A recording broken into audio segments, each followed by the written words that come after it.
नमस्कार, मैं नंदन, आप देख रहे हैं एक न्यूज़ 24। देखिए, पिछले वीडियो में हमने आपको बताया था कि क्या महागठबंधन भारतीय जनता पार्टी या फिर ये कहें कि महागठबंधन एनडीए पर भारी पड़ेगी। लोकसभा चुनाव नज़दीक है, 2024 में हम प्रवेश कर चुके हैं।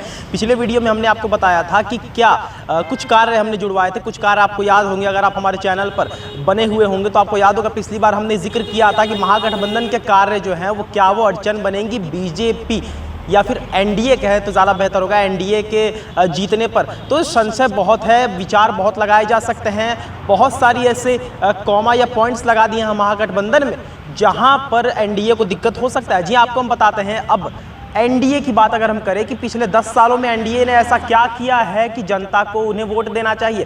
क्या जनता चाहेगी कि एनडीए फिर से आए? क्या जनता चाहेगी कि नरेंद्र मोदी फिर से प्रधानमंत्री की गद्दी संभाले? क्या जनता चाहेगी कि नरेंद्र मोदी फिर से राष्ट्र संभाले? तो इसका जवाब लोकसभा चुनाव के बाद ही मिल सकेगा। फिलहाल हम इस बात पर चर्चा करेंगे कि जो तमाम सवाल उठाए जाते हैं नरेंद्र मोदी पर, जो तमाम सवाल उठाए जाते हैं भाजपा पर, क्या वो सारे सवाल सही हैं। चाहे बात करें, हम सबसे पहले बात करते हैं हिंदू बनाम मुसलमान की। जी हाँ, आपको याद होगा, आपको पता भी होगा, अगर आप भारत के हैं तो आप इस बात से रूबरू होंगे, वाकिफ़ होंगे कि हिंदू और मुस्लिम जो दंगे हैं, हिंदू और मुस्लिम के बीच जो भिड़ंत होती नज़र आती है, उसके पीछे का हाथ भाजपा को ही बताया जाता है, केंद्र को ही बताया जाता है 2014 के बाद की। भले अगर बात करें 2014 से पहले की तो ये इल्ज़ामात भी लगाए जाते हैं भाजपा की तरफ से कि 2014 के पहले की जो सरकार थी, क्या वो एक पक्ष से नहीं थी, क्या वो बस मुसलमानों की सरकार नहीं थी। तो अब 2014 के बाद की सरकार की बात करें तो उन पर ये इल्ज़ामात लगाए जाते हैं कि 2014 के बाद की सरकार हिंदू की सरकार है। जी हाँ, हिंदू और मुसलमान की जो बातें अक्सर होकर सामने आती है वो सबसे बड़ी कारण है कि राजनीति में फूट डालने का काम सरकारें करती हैं। जी आपको पता होगा कि हमारा देश एक सेक्युलर देश माना जाता है। सेक्युलर यानी कि हिंदू, मुस्लिम, सिख, ईसाई, जैन, बौद्ध हर एक धर्म मिलजुल कर रहे।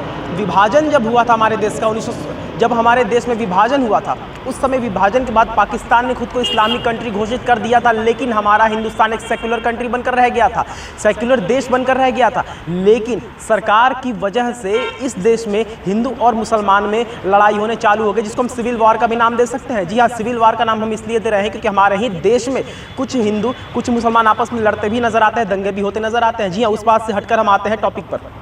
मुद्दा ये है कि हिंदू मुस्लिम में जो होता है, हिंदू और मुस्लिम में जो भी होता है, क्या उसके पीछे का सरकार का हाथ है? नरेंद्र मोदी जो अभी का गद्दी संभाल रहे हैं भारत का, उन पर सवाल तमाम उठाए जाते हैं कि आप धर्मवाद करते हैं, आप धर्मवाद फैलाते हैं। योगी आदित्यनाथ पर भी ये सवाल उठाए जाते हैं। उसके साथ साथ बीजेपी के जितनी भी पार्टियां हैं जो राज्यों को संभालती हैं, उन पर भी सवाल उठाए जाते हैं। जी अब दूसरी बात पर हम आते हैं।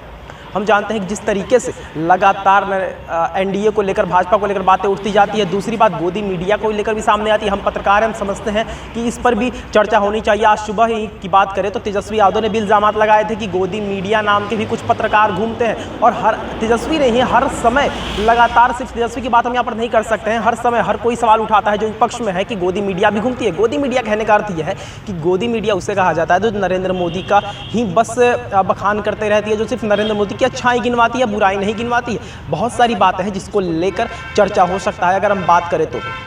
जी हाँ, ये कुछ विषय है जो मोदी के जीत पर संशय पैदा करते हैं। ये कुछ विषय है जो नरेंद्र मोदी या फिर कहे एनडीए की इस बार लोकसभा चुनाव में अड़चन पैदा कर सकती है। और कुछ विषय उस पर भी हम बात करेंगे। उसके बाद आती है कि राम मंदिर की अगर बात करें तो राम मंदिर का विषय पूर्ण हो चुका है, लेकिन हम यहाँ पर इसलिए ये सब्जेक्ट ला रहे हैं, इसलिए विषय ला रहे हैं क्योंकि आपको याद होगा 22 जनवरी को जो प्राण प्रतिष्ठा करवाया गया था वो एक ऐसा मुद्दा है जो सवाल पैदा करता है कि लोकसभा चुनाव नज़दीक है। उस बीच क्या जल्दबाजी में आपने आधे मंदिर पे उद्घाटन करवा के ये साबित किया है कि हम राम मंदिर पर भी ध्यान दे रहे हैं? पिछले 10 सालों में जो हमने नहीं किया वो हम लोकसभा चुनाव नज़दीक आ रहा है उस बीच करके दिखा देंगे।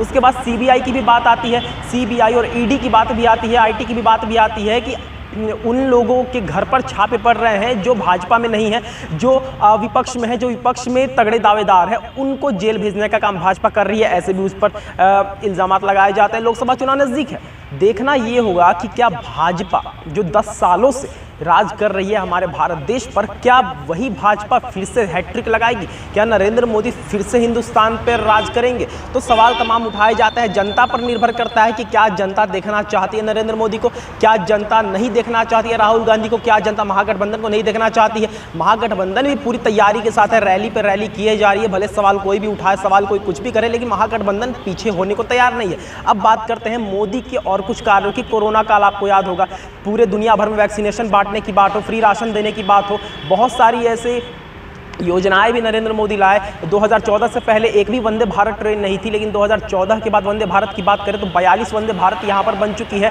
अटल टनल की बात करें या फिर बहुत सारे एयरपोर्ट्स जो बनाए गए हैं, रोड की जो मरम्मत की गई है उस पर बात कर सकते हैं। स्मार्ट सिटी, ड्रीम सिटी बनाने की जो बात की जाती है उस पर हम बात कर सकते हैं। साथ में मेट्रो सिटी बनाने की बात की जाती है, उस पर भी हम बात कर सकते हैं। केंद्र ने जितने फैसले लिए हैं वो सारे फैसले सच होते भी दिख रहे हैं। 5 साल में तो नहीं हो पाएगा, लेकिन समय लेते लेते वो दिख रहा है। अब देखना ये होगा कि लोकसभा चुनाव नजदीक है, क्या नरेंद्र मोदी अपने सारे वादों को लेकर चलेंगे? मैनिफेस्टो तो जारी कर रहे हैं, महागठबंधन ने मैनिफेस्टो जारी किया, एनडीए ने भी मैनिफेस्टो जारी किया, लेकिन क्या मैनिफेस्टो जारी करना ही सब कुछ होता है? नहीं।